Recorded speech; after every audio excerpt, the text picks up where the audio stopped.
Hello, and welcome back to the fourth season of Re's Being Refined by the Fires. I'm Ree, and today is the first episode of my personal um, show, Re's Being Refined by the Fires. And the title is In Need of Therapy, Not a Bully.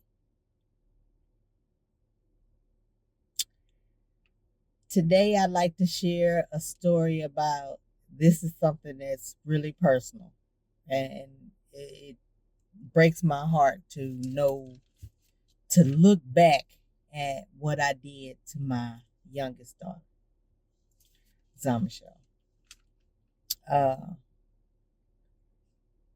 she's going to camp, dance camp at Tulane, and it's a 3-week intensive dance camp. And I've been taking her in the mornings and coming back in the evenings, picking her up. And every day she's been really tired and her feet have been hurting. She's literally danced blisters on her feet where the skin is coming off under her big toes. So she's really putting in the effort that she needs to advance. Because a few years back, she wasn't taking it as serious, and a couple of the other girl students who were in the same, well, they all were on the same track as she was, but they've advanced. And she was devastated when they moved up and she didn't. She was left in the same track that she was when they had auditions. So, but no, now she's really giving it her all, putting everything she has into it. And we were talking, well, she was excited and sharing before dinner with me and her dad about her experience. And her dad asked her questions where she can't just answer with a yes or no answer. He asked her, she has to give more detailed responses.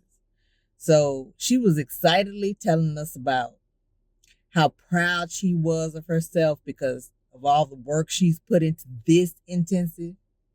And I have to admit, this is her best year yet. I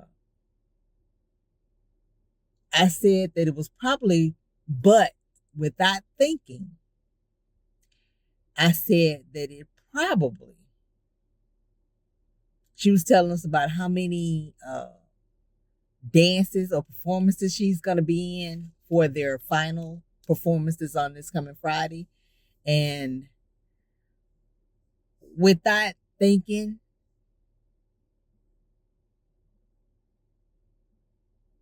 I said that it probably was because of one of the students who's normally there isn't there this year. So that's probably why she's had more chances. And now thinking back, I really regret saying that. And that can be hurtful.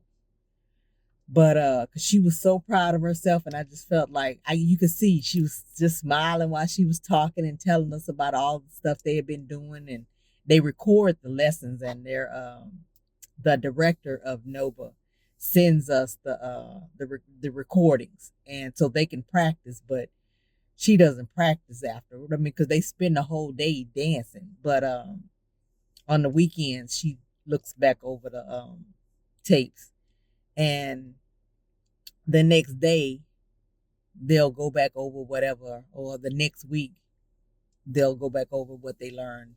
It's like they gradually build up on what they learned the previous day or the previous week.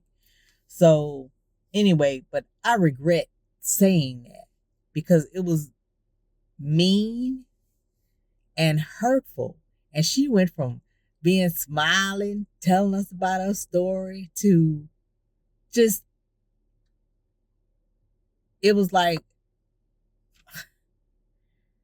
I don't even know what to say, but the frown, it was like Her smile just disappeared. Her eyes filled up with tears, and tears just started streaming down her face. I felt horrible. I don't ever want to hurt a loved one like that again, whether a family member, a friend, or another relative. That's hurtful. But Zahn is really putting forth more effort into this year, and she deserves it. She deserves everything. Nothing's being given to her. And that's something she got comfortable with, which is why she got left behind a couple of years ago. But that doesn't take away the fact that I shouldn't have said what I said. That was mean and hurtful.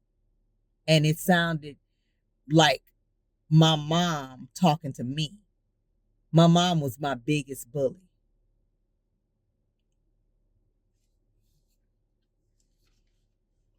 And it was like when I said that and I saw the reaction on her face, it was like somebody had stuck a knife in my chest when I realized how much I had hurt her with my words.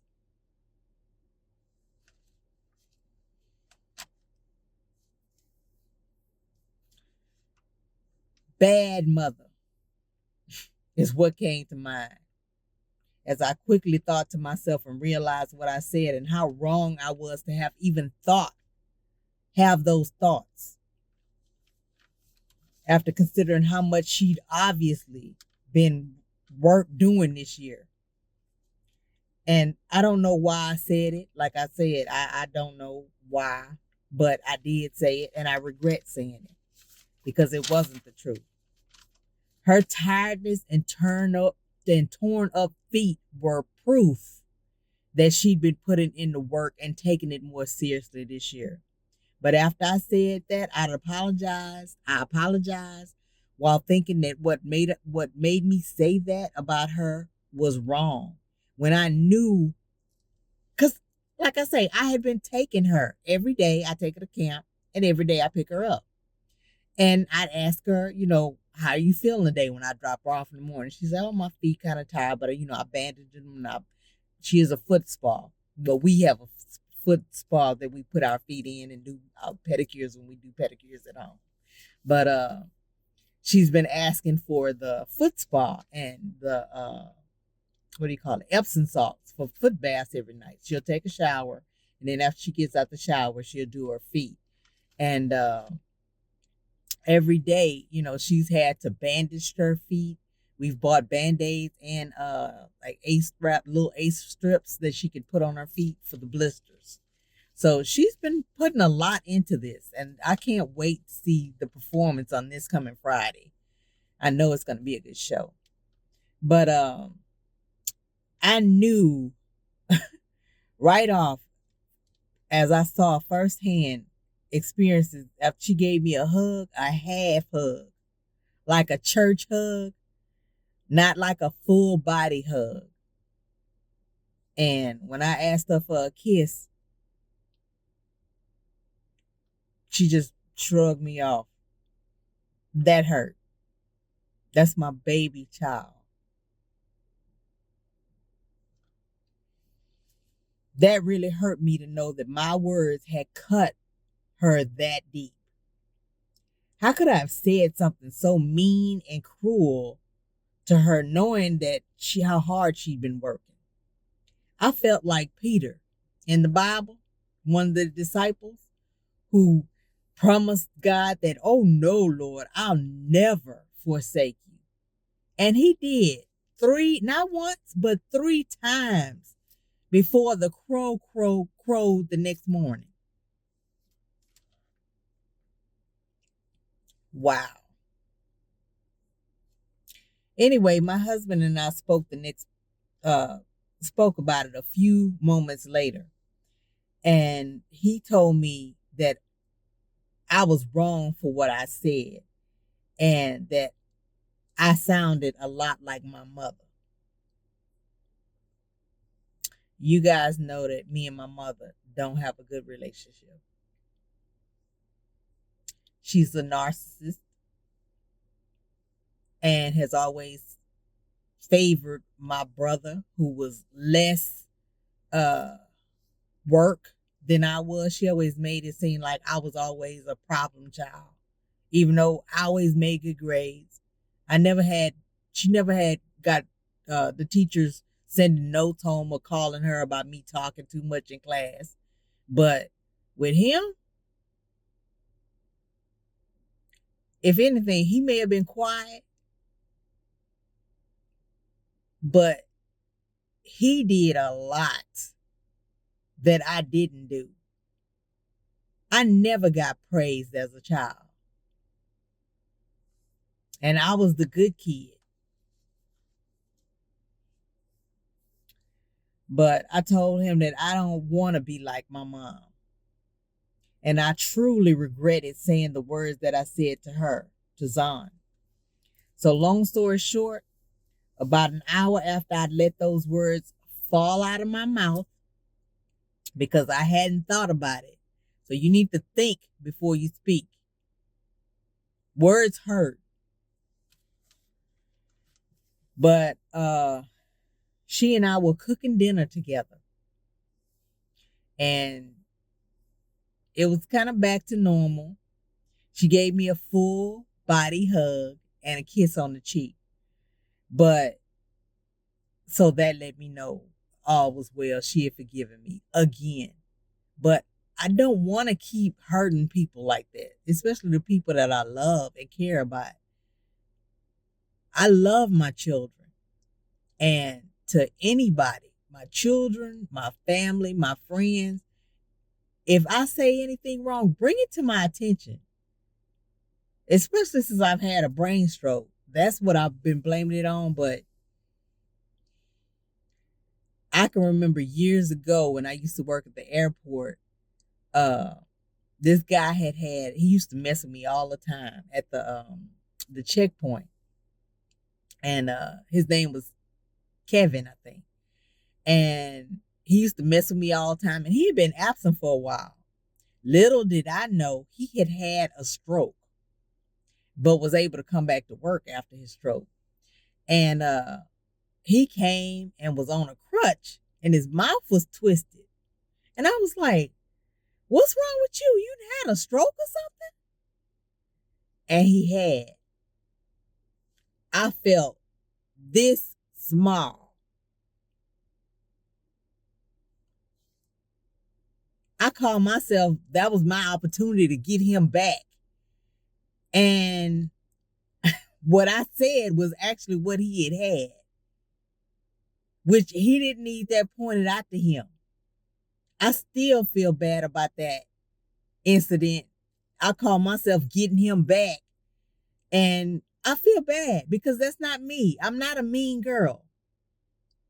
I'm not out to get somebody else because they've gotten me several times. That's not my personality. It's not in my DNA. And that hurt him deep. And if you're watching this, Kevin, I'm truly sorry because years later, unbeknownst to me and my family, I too have suffered a brain stroke. But I wasn't able to come back to work, to return to work. So my condolences and heart goes out to you for your troubles, especially to be out for a while and then have to come right back to work. I can't imagine how that feels. So my sincerest apologies again for trying to get my claws or get first dibs on you. That's not my personality at all. But I was just trying to pay you back for all the times you had got me. But that little did I know that wasn't the time or the place to take advantage of you in your pain and time of trouble. So The nursery rhyme, thinking back to the nursery rhyme, sticks and stones may break my bones, but words will never harm me, is not true at all. Because words do hurt people. When they're mean spirited, words can give life and words can give death.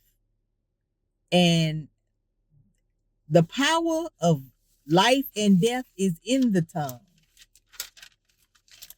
So be careful of the words you speak to others or about others. Words have meaning and oftentimes can be hurtful. Use your words to build others up, not break down. Choose the positive.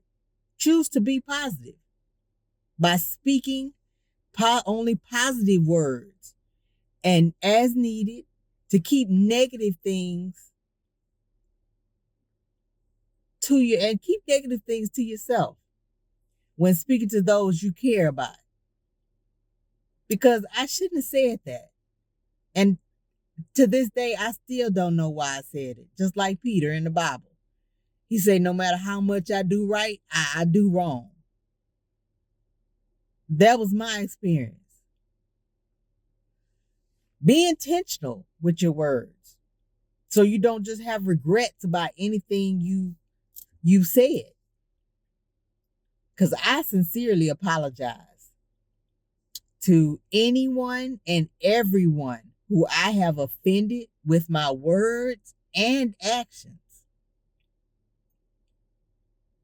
I thank you guys for tuning in today, but I just wanted to take time out because this had been on my heart.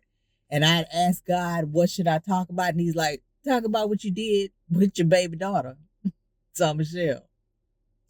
So that's my story. But again, words do hurt. That nurture rhyme is wrong. Whoever said sticks and stones may break my bones, but words will never harm me. Are you kidding me? Words do hurt. Yes, sticks and stones may hurt too, but they do hurt. Words can be made to build somebody up as well as tear them down. And in that moment, I hadn't even thought about it, but I tore her down. She was so proud of herself. She was happy and was sharing, freely sharing. Me and Alex are one of Zon's best friends. And she's 13 now. 13. Whereas most 13-year-olds, they don't want to be seen with their parents. But she goes everywhere with us. Everywhere. Every trip we've taken, she's been the third wheel. But we're still her best friends. And I want that relationship to remain. I don't want me and her. I don't want her growing up and feeling like I'm her worst enemy. Like I felt with my mom. Because that was the kind of relationship we had off and on. When we were mad at each other, we wouldn't speak to each other. Or even when I'm around, she would ignore me. I don't want that kind of relationship with my children. So if I've hurt any of my children or anyone else, I apologize because words do hurt. And I was wrong about whatever I said. I shouldn't have said it. And it's a time to say everything. It's a time and a place. And that was not the right time or the right place. So it wasn't right for me to have said that at that moment. I was wrong and I apologize to whomever I've offended. Please forgive me. I don't want to leave this earth with somebody having a hard heart against something I've said or done to them, because I only want to help, be a helper. I don't want to hurt anybody. I've gone through enough pain of my own to not want to anybody, don't to not want to cause anybody that pain themselves. So again, thanks for tuning in today. And please subscribe, like, and share this video with someone else who would benefit from being edutained, both educated and entertained by this video. May you and yours stay blessed always. Love you. Bye-bye.